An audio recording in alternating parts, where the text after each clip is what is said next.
Voilà, je suis donc Amélie Kahn, moi je suis responsable de projet de l'Inter-CPTS 91. Donc Formation. merci à vous tous, pardon, Je merci à sais vous pas si... de vous être connectés. Donc aujourd'hui, on vous propose un webinaire pour vous présenter les DAC, les deux DAC présents sur le territoire de l'Essonne. Vous présenter qu'est-ce que c'est que le DAC, à quoi ils servent, quand, comment et pourquoi les solliciter.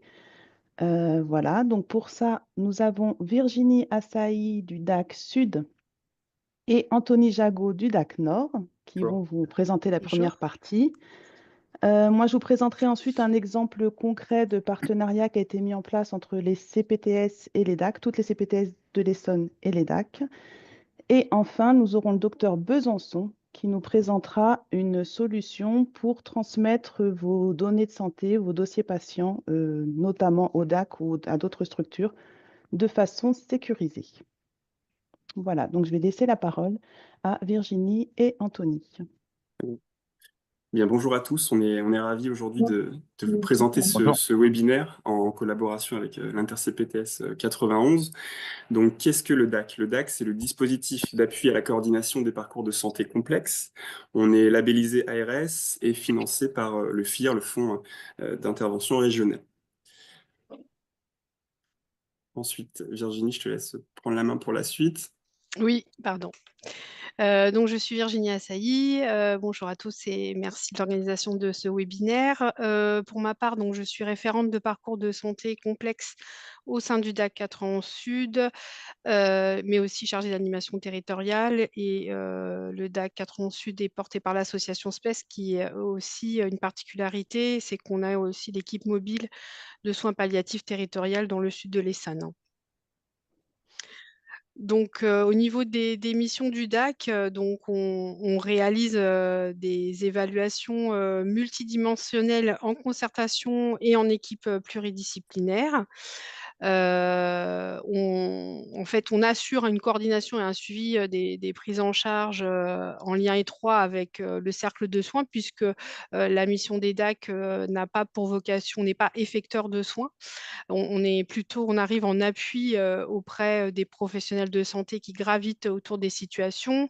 On arrive aussi en appui auprès, bien évidemment, du patient, de ses proches aidants ou non. Et on essaye de maintenir ce domicile avec les professionnels qui gravitent autour du patient et de faire le lien aussi avec la ville et l'hôpital. On effectue des évaluations multidimensionnelles à domicile. On appuie à la structuration des parcours, ça je l'ai dit, et on élabore en fait un plan d'action personnalisé sous forme d'un compte rendu que on envoie. Alors, on en parle bien évidemment avec le patient, avec la personne concernée, et s'il en est d'accord, on voit avec lui à qui nous pouvons envoyer ce compte rendu, puisque c'est le patient avant tout qui reste décisionnaire de sa propre prise en charge et qui est acteur au sein de son parcours et qui décide à qui on doit transmettre les informations médicales ou médico-psychosociales. Et on a un rôle d'observatoire au niveau du territoire sur les parcours, les ruptures de parcours en tout cas. Donc le DAC, en résumé, voici un petit peu l'état des lieux. Notre fiche d'identité, on repose sur plusieurs principes. Tout d'abord, c'est ce que a dit un petit peu Virginie juste avant, respect des droits de l'usager et de ses souhaits. On est dans l'information de la personne.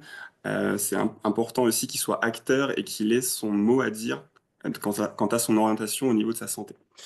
On a pour principe également la gratuité de nos interventions ainsi que la neutralité dans l'orientation et l'appui, c'est-à-dire qu'on ne va pas privilégier tel ou tel partenaire, on va vraiment faire un étalage global de la situation avec toutes les ressources présentes sur le territoire et on va orienter selon la ressource qui est la plus adaptée à la problématique ou aux problématiques de santé de la personne.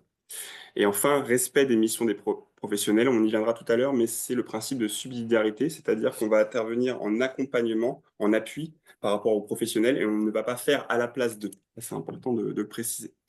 On a deux niveaux d'intervention. On a le niveau 1, qui est plutôt un niveau d'information et d'orientation. On va analyser et accueillir les demandes et on va orienter vers les ressources médico-sociales et administratives du territoire.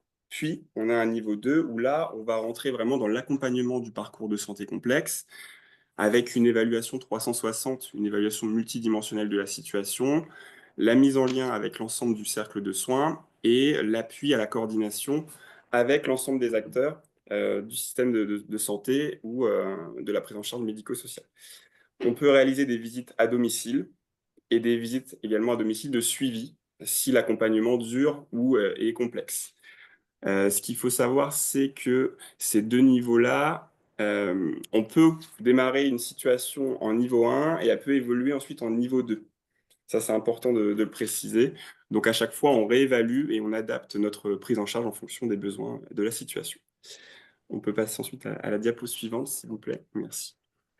Le DAC, si vous deviez retenir quelques éléments, pourquoi on existe? On existe tout simplement pour appuyer les parcours de santé dès lors qu'il y a une ou des complexités qui peuvent être ressenties. J'insiste aussi sur le point que pour que le DAC intervienne, il faut qu'il y ait une problématique sanitaire qui soit identifiée, identifiable. Il peut bien sûr y avoir un cumul avec des difficultés médico-sociales ou sociales qui viennent se compiler, mais il faut qu'il y ait une problématique sanitaire de base. On intervient quel que soit l'âge ainsi que la pathologie et également quel que soit le lieu de vie. Ça, c'est aussi une des grandes forces du DAC. On a vraiment cette polyvalence à ce niveau-là. Le DAC s'adresse à qui? Il s'adresse à la fois aux professionnels du champ sanitaire et médico-social, à la fois aux patients, mais également aux aidants. Comment on intervient? Alors, l'équipe du DAC est composée d'une équipe pluridisciplinaire, ce qui fait un petit peu notre force, puisqu'on a une sensibilité à la fois sur le pôle médical, sur le pôle coordination, avec des travailleurs sociaux de formation ou des infirmiers de formation, ce qui permet d'avoir une sensibilité sur chaque situation et d'orienter au mieux vers les ressources du territoire. On intervient de façon graduée, en fonction de la complexité de la situation. C'est ce que j'ai expliqué avant avec le niveau 1 ou le niveau 2.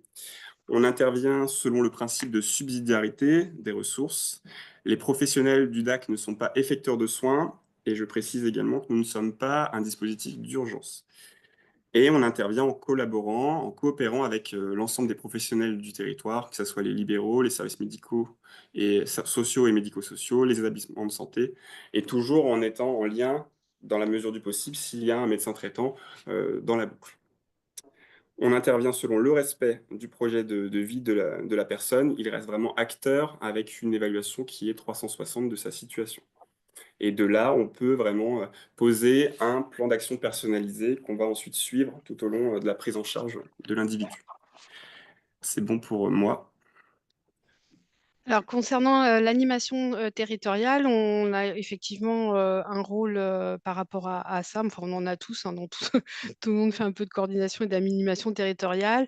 Voilà, on essaye de promouvoir l'action des DAC, auprès de l'ensemble des acteurs. On renforce et on développe, les liens avec, les partenaires et on soutient les initiatives et les projets des acteurs du territoire. Donc on peut organiser, différentes manifestations avec, que ce soit, soit sur le plan purement santé ou médico-social et réaliser des actions, conjointes.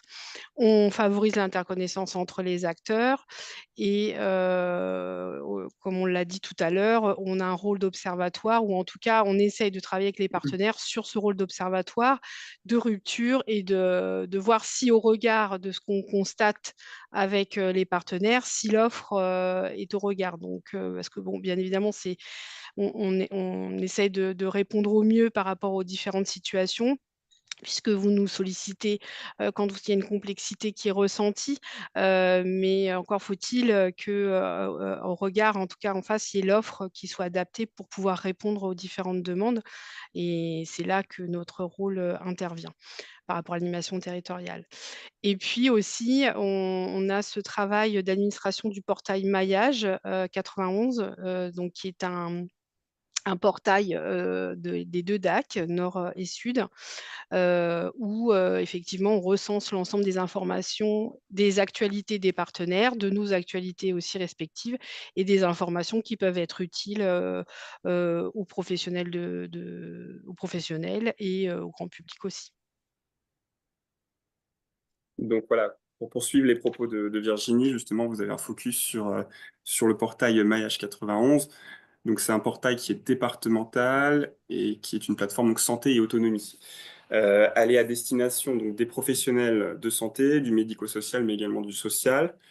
La particularité de ce portail, c'est qu'il est co-administré par DAC Sud et DAC Nord et qu'il permet la diffusion de l'actualité, mais également des événements à l'ensemble du territoire. Ça permet d'avoir donc du coup une meilleure lisibilité de l'offre de soins et des actions qui sont menées sur le territoire.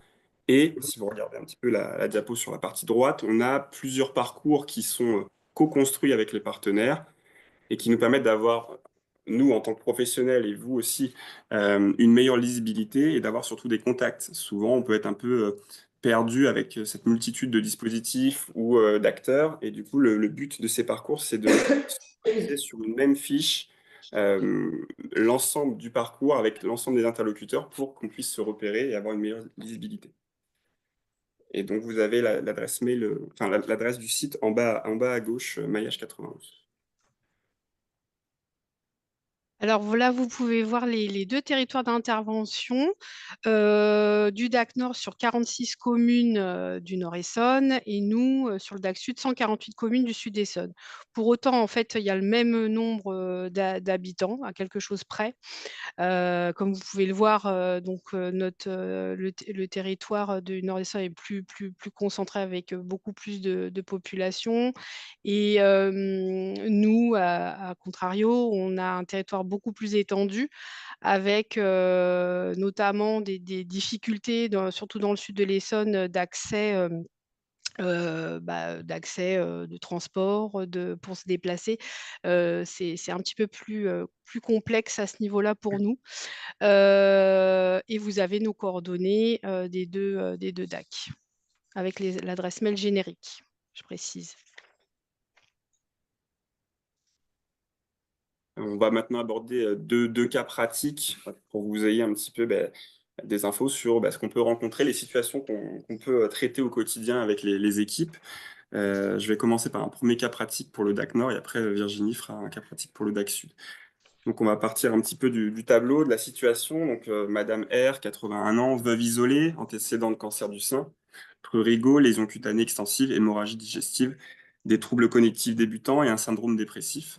Elle a malheureusement des chutes à répétition avec plusieurs hospitalisations, une incurie corporelle et du logement. Elle refuse de voir son médecin traitant et donc on assiste à une dégradation rapide de la situation et de son autonomie. On a été sollicité par qui? Donc, on a été sollicité par l'IDEL, l'infirmière libérale. Pourquoi? On a été sollicité pour plusieurs motifs. Tout d'abord, incurie, plaie cutanée, suspicion de début d'escarre. Elle est opposée aux soins. Donc ça, c'est aussi important parce que ça va être à prendre en compte dans notre approche par la suite. Elle ne se lève plus et elle rampe au sol. Rupture des interventions du SAD, étant donné que l'accès au domicile devient compromis. Et les attentes de l'orienteur, donc de l'IDEL, c'est orienter la patiente vers une hospitalisation. On a fait du coup un petit peu, nous, l'état des lieux avec le cercle de soins pour réunir toutes les informations nécessaires. Donc en l'occurrence, il y avait un médecin traitant, il y avait l'IDEL, il y avait le GHNE en jumeaux, un cardiologue, psychiatre CMP, SAD et oncologue. Et au niveau de l'entourage de madame, on avait 3 fils d'une première union, dont un enfant aidant. Voilà. On va passer maintenant aux actions du DAC. Comment on a pris en charge cette situation? Donc, tout d'abord, on a réalisé une évaluation multidimensionnelle au domicile avec une référente de parcours qui était assistée de notre médecin coordinateur. Ensuite, on est passé en concertation avec le médecin traitant et l'IDEL. On a pris contact avec le GHNE pour organiser un bilan gériatrique en urgence. On a pris ensuite attache auprès de madame pour négocier, pour organiser une consultation et planifier les transports entre son domicile et le GHNE. Un plan de soins a été mis en place avec le gériatre et l'assistante sociale référente, ce qui a permis aussi d'avoir un appui à l'organisation et d'organiser de manière sécuritaire le retour à domicile. Souvent, c'est aussi là le lien hôpital-ville, ou le lien du moins hôpital-retour à domicile, qui est à sécuriser, qui est important pour éviter les cas de rechute notamment. On a mis en place ensuite avec l'IDEL en appui au médecin traitant et recherche d'un nouveau lien. Étant donné que le lien avait l'air rompu entre le médecin traitant et la patiente, eh bien, il a fallu rechercher un nouveau médecin traitant pour de nouveau avoir une situation de confort et surtout éviter une rupture de soins dans les semaines ou dans les mois à venir. On passe maintenant au rôle du GHNE dans cette situation. Donc, il y a eu bien sûr l'intervention du gériatre dans l'optimisation du parcours et dans l'anticipation d'une future dégradation si jamais il y avait un retour au domicile. Il y a eu un bilan HDJ, la planification des soins et la réorientation de la personne vers le cercle de soins. Il y a eu une mise sous protection avec la mandataire, notamment, qui a été initiée, et une réévaluation globale de la prise en charge APA. Le but aussi était de remettre en place un service d'aide à domicile qui soit efficace, avec un désencombrement et un nettoyage du domicile pour que le SAD puisse intervenir en confort. Voilà pour le cas du DAC Nord. Merci Anthony. Donc là, je vais vous présenter un cas pratique donc du DAC Sud. Donc c'est monsieur H, 36 ans, qui vit seul. C'est un patient en fait qui est arrivé en France en 2018, qui est arrivé pour son travail. Et on va voir que tout au long de son parcours, c'était beaucoup son travail qui l'a poussé, on va dire, par rapport à ses soins. En 2019, il y a eu une découverte d'un adénocarcinome libercunien suite à des épisodes de diarrhée importante avec des douleurs abdominales. On va, au fur et à mesure du parcours, se rendre compte qu'il y a eu une consultation cogénétique. Donc, ce patient était aussi porteur de mutations très rares, le syndrome de Bloom, ce qui fait qu'il y avait une très forte intolérance aux chimiothérapies. Ah, On a perdu Virginie.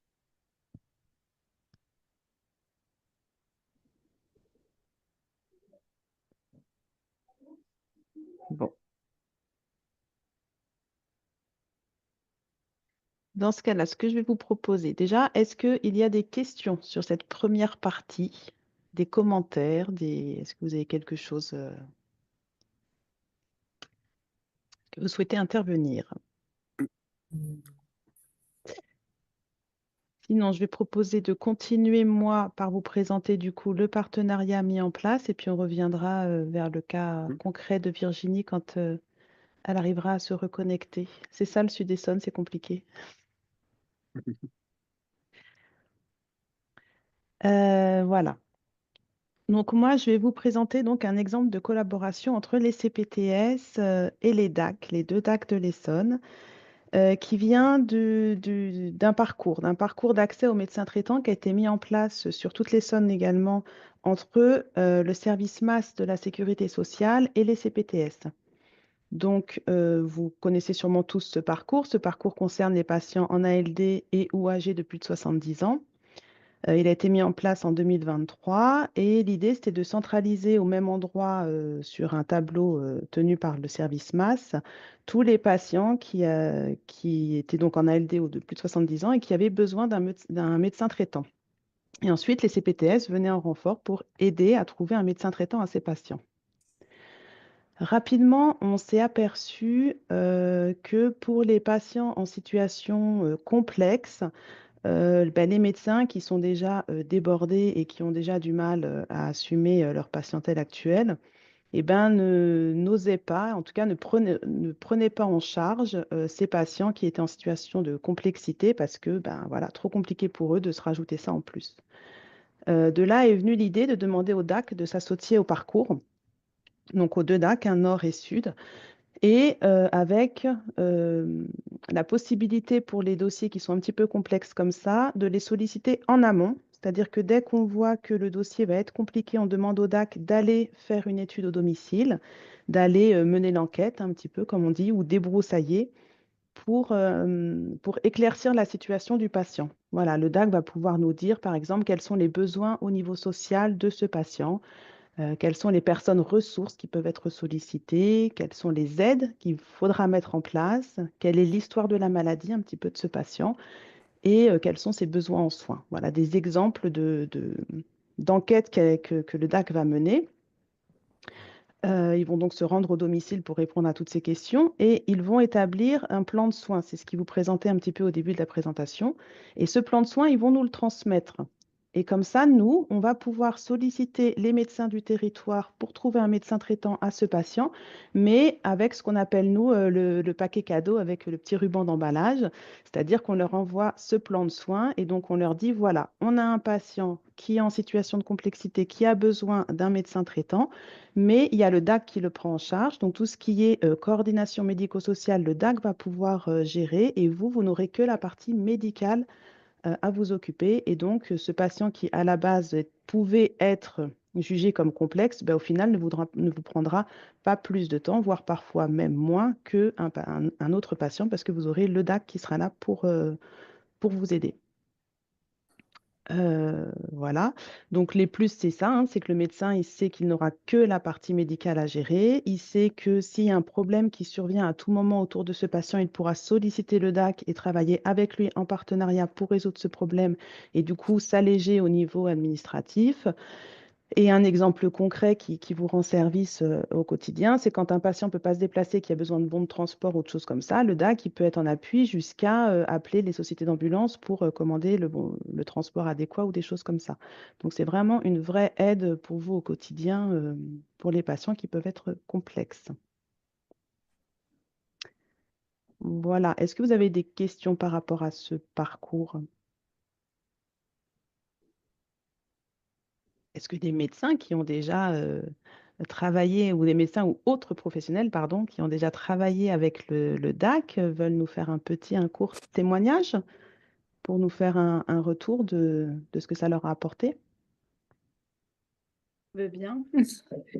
J'appuie les propos d'Amélie en disant que c'est vraiment effectivement un gain de temps énorme et parfois plus simple d'avoir des situations ultra complexes avec le DAC que des situations un peu bancales où on les prend en charge seul et finalement ça ne c'est plus chronophage quoi. Voilà, donc ça vaut le coup d'essayer. Pareil, Et- j'en ai vu un il y a pas plus tard il y a pas plus tard qu'il y a une heure, pas une d'ailleurs. Donc oui, c'est une patiente que j'aurais pas pris du tout sans l'appui du DAC, hein, je le dis clairement, parce qu'elle était vraiment très lourde. Et bah là, en fait, c'est assez simple, quoi. Il y a juste les antécédents médicaux à prendre en charge et tout ce qui est toute la sphère sociale, effectivement, je gère pas. Et du coup, c'est plutôt, voilà, c'est plus qu'un ruban. C'est et le papier, le carton, tout, ouais, il y a beaucoup plus qu'un simple ruban. Alors, Marianne a une question. Oui, bonjour. Je me permets d'intervenir parce que c'est vrai que ça peut nous arriver de temps en temps. On fait des bilans de conditions physiques dans le cadre justement de la reprise d'activité physique et on peut avoir des fois des situations complexes. Et je voulais savoir si nous, enseignants en APA ou maison sport santé, on peut faire appel au DAC sans être médecin. oui, je vais répondre. Du coup, oui, bien sûr, tous les professionnels du territoire peuvent contacter le DAC et c'est aussi la richesse, c'est-à-dire qu'on chacun va travailler sur ses compétences, mais on va tout mutualiser, nous, puisque c'est la force aussi du DAC d'avoir une vue d'ensemble de toutes les ressources du territoire. Donc oui, bien sûr, s'il y a des besoins, si vous détectez une problématique avec une problématique de santé identifiée de base, vous pouvez bien sûr nous la transmettre. Merci. Est-ce que... Non, Virginie n'est toujours pas revenue, visiblement, je sais pas. Mm. J'essaie de... Bon. Non, j'ai pas de nouvelles. Non. Et voilà, juste, on a la chance d'avoir deux DAC bien présents et bien dynamiques sur le territoire. Et je pense effectivement que quelle que soit votre profession, il ne faut pas hésiter quand vous repérez des cas un petit peu Mm. complexes à les solliciter parce que non seulement c'est un vrai appui, mais ils font vraiment un travail de coordination qui est hyper intéressant de mettre tout le monde en lien et que c'est vraiment une plus-value pour la prise en charge de nos patients, quoi. Et Est-ce c'est qu'on pourrait... normal... Oui. Pardon. Pardon. Et c'est normal aussi parfois de se sentir en tant que professionnel face à une situation où j'ai plus de solution. Ça arrive aussi et c'est pas un échec pour autant.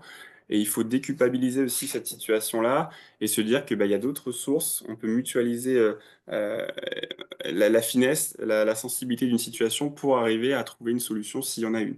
Ça, c'est important aussi de prendre du recul sur ça et de ne pas se frustrer sur une situation qui peut vous poser problématique à chacun.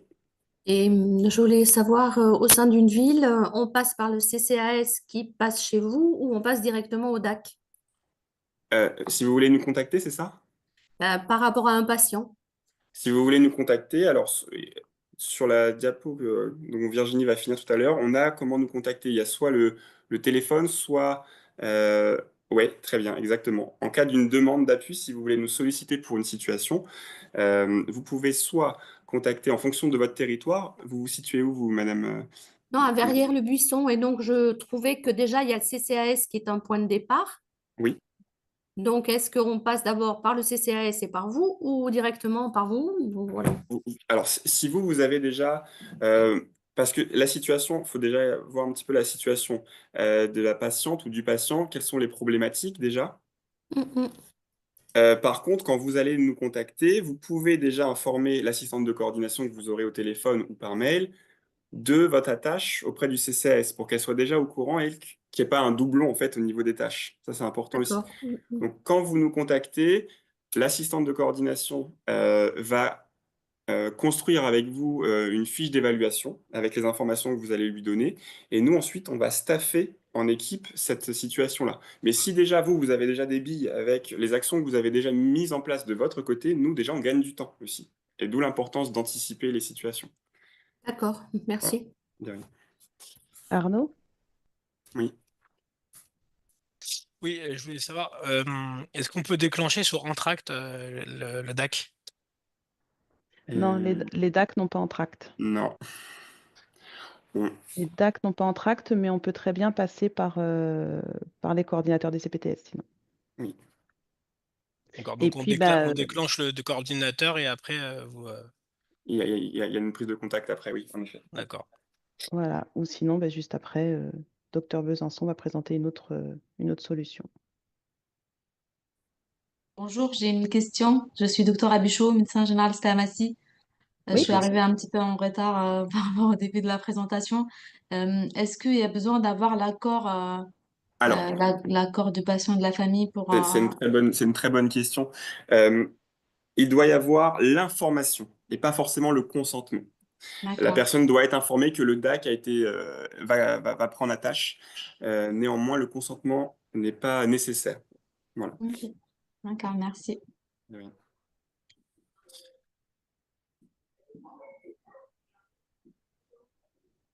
D'autres réflexions ou questions?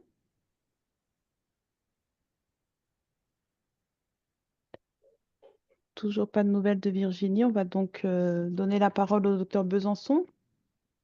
Toc, toc, toc. Je retourne. Voilà. Merci Amélie. Donc moi, je suis Fabien Besançon, je suis médecin généraliste. Alors, je suis dans le sud-Essonne. J'allais faire une blague pas drôle sur nos moyens dans le sud de l'Essonne, puisque Amélie disait tout à l'heure qu'on avait perdu Amélie parce qu'elle était dans le sud. Donc moi, j'ai pas la Virginie, ouais. couleur sur mon PowerPoint, vous allez voir, hein, c'est très sobre. On n'a pas de couleur dans le sud-Essonne, voilà. Non, l'idée là, c'était de vous reparler un peu des messageries de sécurité de santé. Je pense que pour beaucoup d'entre vous, c'est un sujet connu. Mais il y a peut-être voilà, peut-être que des interrogations. Il y a encore beaucoup d'idées reçues. Quand je discute avec les uns et les autres, on le voit. Alors, la plupart du temps, les idées reçues, elles sont quand même du côté des établissements de santé plus que des libéraux qui sont sensibilisés au sujet depuis un petit moment. Néanmoins, ça vaut toujours le coup de rappeler un peu tout ça. Donc, je veux bien que tu nous passes sur la slide 2, du coup. Ouais, c'est ça. Donc, une messagerie sécurisée de santé, c'est quoi? Alors, souvent, j'entends, oui, mais moi, les mails, ils sont sécurisés. Mon fournisseur d'adresse mail, il code les trucs, les échanges. Sur mon ordinateur, les données, elles sont sécurisées. WhatsApp, le flux est sécurisé. Oui, c'est vrai, mais ça va au-delà. Les messageries sécurisées de santé, c'est certes des échanges qui sont codés, qui sont sécurisés, qui sont cryptés, mais c'est aussi tout un ensemble de prérogatives et de paramétrage et de prérequis qui imposent un certain nombre de choses, et notamment sur un certain type d'authentification, des délais de verrouillage de la solution. parce que quand j'envoie un message sur WhatsApp à quelqu'un, je ne sais pas comment est-ce qu'il verrouille son téléphone. Ça se trouve, son téléphone, il n'y a pas de code de verrouillage, tout le monde peut y accéder. Alors qu'une messagerie sécurisée de santé, au bout d'un moment, ça se verrouille, il faut rentrer de nouveau le code, il faut de nouveau s'authentifier. Les mails, c'est pareil. Je ne sais pas comment les gens, au bout de leur ordinateur, paramètrent leur ordinateur pour que ça se verrouille ou pas. Donc les messageries sécurisées de santé, c'est ça. Mais c'est aussi des lieux d'hébergement. C'est pas hébergé n'importe où, n'importe comment, sur n'importe quel type de serveur. Donc une messagerie sécurisée de santé, c'est assez bien défini et c'est ce qui permet légalement d'échanger des données de santé, des données sensibles qui concernent nos patients. L'avantage aussi des messageries sécurisées de santé, c'est que comme le cahier des charges, il est régi par le législateur, il s'intègre plus facilement dans nos écosystèmes professionnels. Et du coup, ça permet une interopérabilité parce que il y a des prérequis sur la façon dont ça fonctionne. Je veux bien que tu passes à la diapo suivante du coup. Alors j'en ai parlé, hein, pourquoi utiliser les messageries sécurisées de santé, et plus particulièrement, alors, je me focalise un peu sur MS Santé, parce que MS Santé, c'est le service universel de messagerie sécurisée de santé. C'est celui qui est gratuit et mis à la disposition de tous les professionnels de santé, qui est du coup celui qui est prévu dans le Ségur du numérique et qui permet à nos logiciels médicaux, nos logiciels professionnels d'être intégrés avec cette solution-là. Donc la plupart du temps, si vous avez des logiciels Ségur, dedans, vous avez une intégration de MS Santé, ce qui vous permet de l'utiliser beaucoup plus facilement dans vos outils au quotidien. Et comme on l'a dit tout à l'heure, et ben, du coup, MS Santé, c'est une messagerie sécurisée de santé. En plus, c'est celle officielle et du coup, elle respecte complètement le cahier des charges des logiciels, des solutions de messagerie sécurisée de santé. J'aime bien que tu passes à la suivante.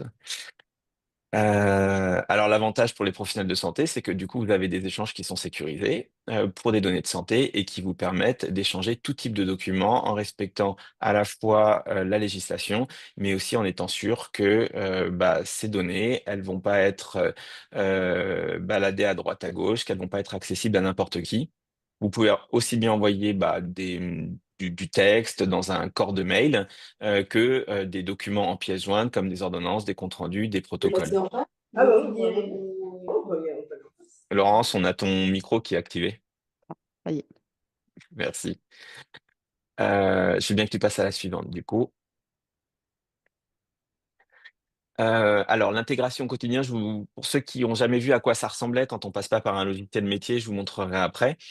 Alors, soit c'est intégré dans vos logiciels métiers et du coup, c'est votre logiciel, vous le connaissez, donc c'est pas compliqué à utiliser. Soit vous utilisez une interface d'un tiers, puisque ça peut être intégré dans des solutions autres. Mais après, vous avez l'application officielle qui est gratuite et qui est mise à disposition de tout le monde, qui est Mailiz. C'est celle que je vous montrerai. C'est comme un webmail que vous utilisez pour Google ou n'importe quel type de webmail, avec une interface que vous connaissez, que vous utilisez déjà pour d'autres solutions, qui est très simple d'utilisation, qui est utilisable sur un ordinateur, mais aussi sur des appareils mobiles. Alors, soit sur un navigateur de tablette ou de téléphone, soit via des applications qui ont été créées pour nos appareils mobiles.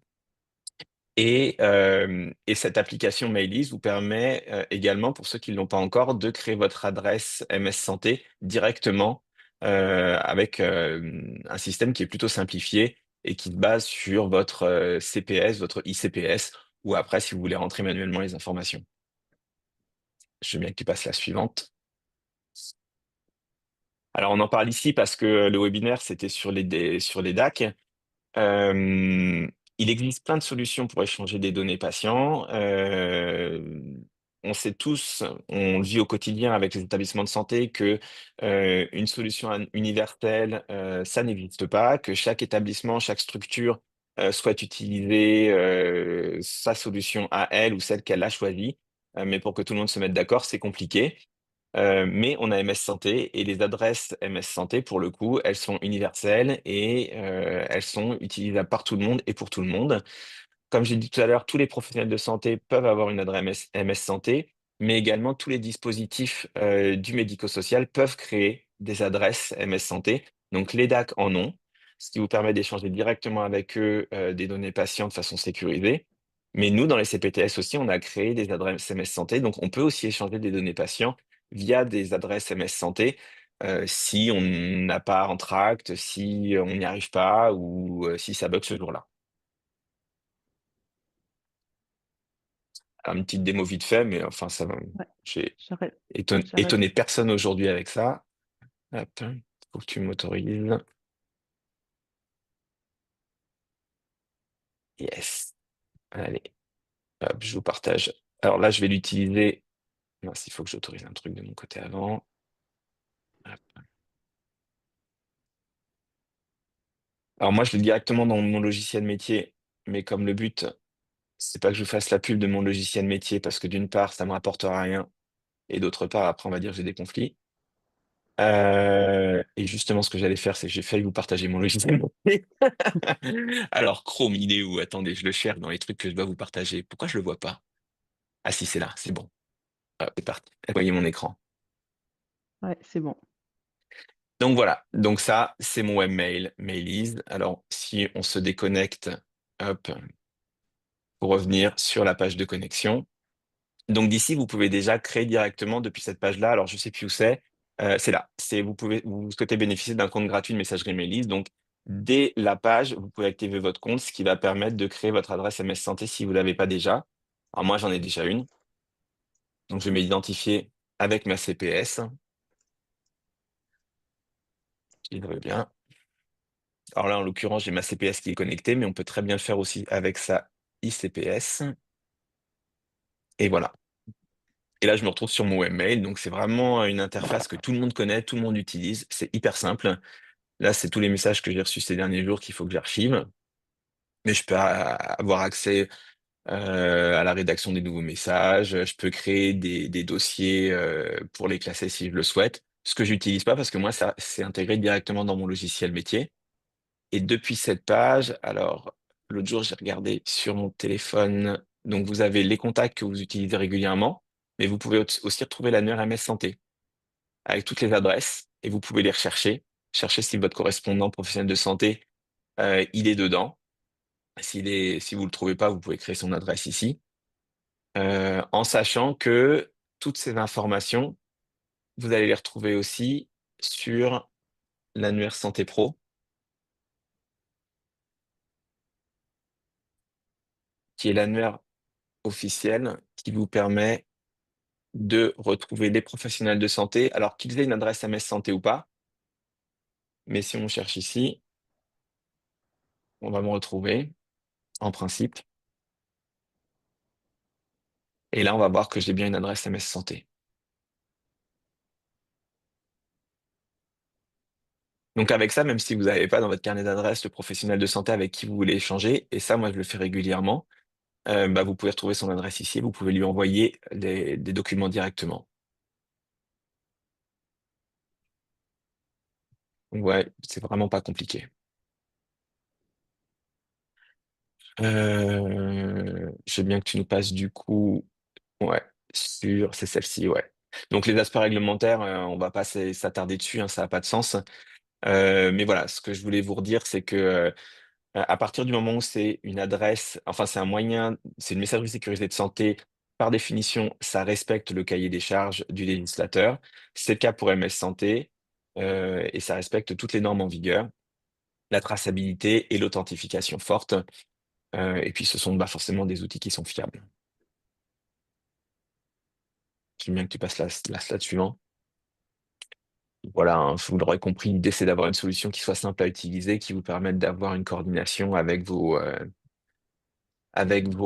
interlocuteurs habituels, qui vous évite de perdre des données, de passer à côté de quelque chose et qui s'intègre très facilement dans vos exercices. C'est comme ça que ça a été réfléchi, c'est comme ça que ça a été mis en place. On peut dire beaucoup du Ségur du numérique, mais pour le coup, c'est quelque chose qui marche plutôt pas mal et qui est censé être dans tous nos logiciels métiers. Donc vraiment, c'est une bonne solution. Voilà. Bon, bah écoutez, si vous l'utilisez pas déjà, hein, vous avez vu ce qu'il vous reste à faire. C'est pas compliqué de créer une adresse et vraiment, ça fonctionne facilement.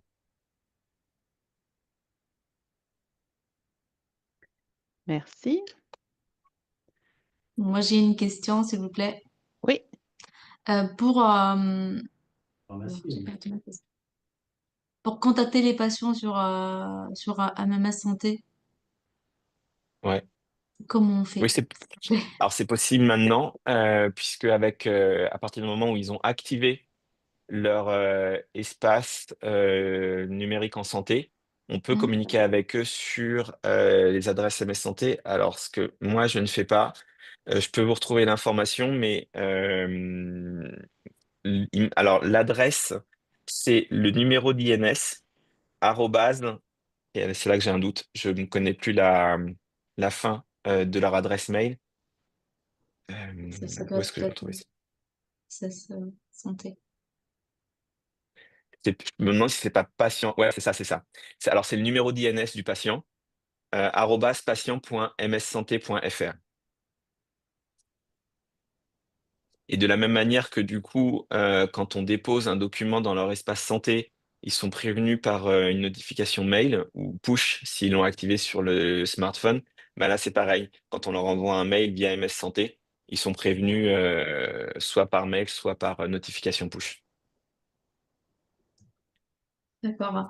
Moi, mon logiciel, il me met directement en lien avec les courriers de MMS Santé. Mais enfin, j'ai pas mal des patients que je reçois pas leur courrier automatiquement. Donc, même des hôpitaux de Paris, par exemple, Hmm. logiquement, ils sont automatiquement liés à la MMS Santé, mais j'ai pas tout sur Ouais. mon logiciel. Donc, pour aller chercher mes courriers sur Mailiz, est-ce que je peux passer par les noms de patients ou pas pour avoir si j'ai quelque chose des reçus au nom de ce patient-là? Bah, le patient, lui, si ça a été déposé par l'établissement de santé dans son espace santé, lui pourra te le faire suivre. Hein. Euh, Par contre, si ça a été déposé dans son espace numérique en santé, alors c'est indépendant hein, des adresses MS Santé, hein, c'est anciennement le DMP. Toi, tu peux y accéder si tu es son médecin traitant déclaré et s'il s'y est pas opposé. Hmm. Normalement, tu peux récupérer des documents. Il faut juste que tu sois connecté avec ta CPS ou ta ICPS sur ton logiciel pour accéder à son DMP. Oui, ça, je le sais faire, mais par rapport à la liste des tout ce que je reçois comme un courrier, enfin, Ouais. en dehors de la présence du patient avec sa carte vitale, Mhm. est-ce que je peux faire ma recherche avec le nom de patient pour avoir si j'ai des courriers des spécialistes ou Ah, des hôpitaux de reçus? si tu as reçu dans ta boîte à toi, dans ta boîte MS Oui. Santé, si tu as reçu. Ah, d'accord, j'avais pas compris ta question.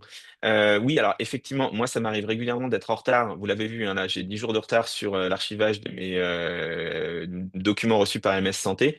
Mais du coup, soit dans Mailise, soit dans ton logiciel peut-être. Moi, dans mon logiciel, c'est le cas, mais dans Mailise, en tout cas, c'est possible. Tu peux faire une recherche par nom de patient pour qu'il te retrouve le mail. Enfin, si t'as reçu un mail le concernant dans ton adresse dans ta boîte MS Santé. D'accord. Ok. Donc c'est Merci. possible, ouais. Ok, merci.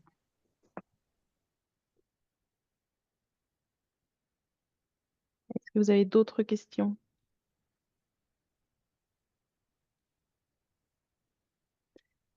Alors, c'est un peu décousu, mais on a Virginie qui s'est reconnectée. On va peut-être lui proposer de finir la présentation de son cas Ouais, je suis patient. vraiment désolée, hein, quand je vous dis qu'on est dans un territoire très lointain. Oui, donc en fait, ce qui est important de retenir, donc on a été orienté pour ce monsieur par le patient lui-même sur les conseils de son oncologue. En premier lieu, c'était surtout pour un soutien psychologique et une problématique plus ou moins de douleur, mais qui n'était pas prégnante à ce moment-là. C'est plutôt pour une souffrance morale au tout départ. Et le monsieur attendait vraiment un besoin de soutien par rapport à sa situation. En cercle de soins, il avait par chance enfin, un médecin traitant, une infirmière. Il était suivi par un oncologue. Et au niveau de la chirurgie, par un hôpital parisien. Et ensuite, il a eu un deuxième avis à l'hôpital franco-britannique. Et ses parents vivent en Tunisie. Il avait une sœur qui était décédée d'un cancer et un frère qui habitait à proximité. Ce patient était exclusivement dans un projet curatif et il souhaitait retravailler au plus vite. D'ailleurs, il avait repassé un entretien avec un nouvel employeur et je tiens à souligner dans cette situation que l'employeur, même en connaissance de sa situation clinique, a adapté en fait son emploi du temps, son organisation de façon à ce qu'il puisse travailler et faire le maximum de télétravail. Et ça, je tiens à saluer ça. On a réalisé plusieurs visites à domicile d'évaluation. On a fait un appui social pour l'aider à rédiger son dossier MDPH. On a fait aussi des demandes d'aide financière pour les produits non remboursés, notamment via le CCAS pour toutes les crèmes pour l'eczérose cutanée. Et on a eu un lien aussi avec le consulat de France en Tunisie pour que ses parents puissent venir le rencontrer le plus souvent possible et surtout prolonger leur visa au-delà de la validité légale. Donc, il y a eu un fort soutien aux proches par rapport à cette situation. Et comme il a eu des déplacements en Belgique pour sa formation professionnelle, on s'est mis aussi en lien avec l'hôpital de Jolimont, de façon à ce que s'il y avait des symptômes réfractaires ou d'inconfort, ils puissent être adressés à l'hôpital le plus proche et les solliciter si besoin. La particularité, effectivement, dans cette situation, c'est qu'on a demandé à l'équipe mobile de soins palliatifs de l'association SPES d'intervenir par rapport à la spécificité de l'équipe mobile pour tout ce qui est rédaction des prescriptions anticipées et pour le travail de lien avec l'équipe mobile du CHSF, puisque les soutiens psychologiques étaient organisés au CHSF lorsqu'il allait en hôpital de jour ou en consultation avec l'équipe mobile. On a fait plusieurs propositions de protocoles pour les soins de bouche, pour les prescriptions d'anxiolytiques, des rotations d'opioïdes, etc. Et on avait un lien régulier avec le SAMU, avec la pharmacie de proximité. On a pu aborder avec lui les discussions anticipées et un soutien fort et intensif lors de ces hospitalisations répétées pour neutropénie. Le patient est décédé en juillet 2023, entouré de ses proches, et on a pu aussi assurer un soutien auprès de la famille au moment du décès du patient. Et puis au moment aussi du départ en Tunisie, de l'inhumation et du retour de la famille, enfin en tout cas de son frère en France. Et puis on s'est mis à disposition pour l'écoute et le soutien. Voilà. Et je terminerai par dire, parce que c'était une très très belle rencontre pour moi et je garde un très bon souvenir de cet accompagnement. Merci beaucoup. Merci Virginie. Je vous remets les coordonnées des DAC. Est-ce qu'il y a des dernières questions ou derniers commentaires? Eh bien, écoutez, on va pouvoir clôturer ce webinaire. Merci à tous pour votre Merci. participation. Désolée pour les problèmes Merci. techniques. Ah, ça arrive. Merci donc aux intervenants, à Anthony Jagot, à Virginie Assaï et au docteur Besançon. Oui, désolé pour les Merci. contretemps et le côté décousu du webinaire. Et voilà, et je le rappelle, ce webinaire sera disponible sur la chaîne YouTube, sur les sites internet et sur le site Maillage.